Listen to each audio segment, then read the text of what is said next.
বন্ধু আকরাম, তোমরা তো বিয়ে শাদী করছো, ভাবতেছি আমিও বিয়ে শাদী করবো। কিবা মায়া বিয়ে করলে কিবা আমি তো কিছু জানি না। তোমরা বিয়ে করছো, তোমরা অনেক কিছু জানো। কত দেখি কিবা মায়া বিয়ে করা যায়। আচ্ছা বন্ধু, বলতাছি মানে কেমন মায়া বিয়া করলে তুমি সফল কাম হতে পারবা।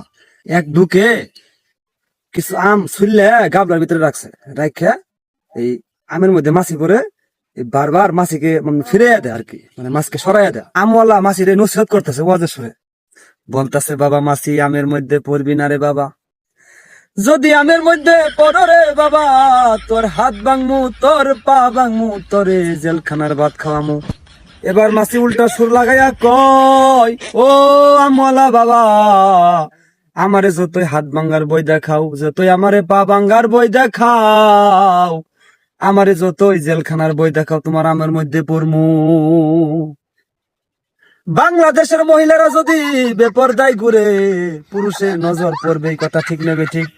এই জন্য ভাই আপনাদেরকে নসিহত করে যাই, পর্দাওয়ালা মেয়েকে বিয়ে করলে আপনি সফল কাম হতে পারবেন। বন্ধু সুন্দর একটা বুদ্ধি দিছ, তাহলে পদ্মা আলা মাইয়াই বিয়ে করবো। এই জন্য পর্দাওয়ালা মেয়েকে বিয়ে করতে হবে। ধন্যবাদ।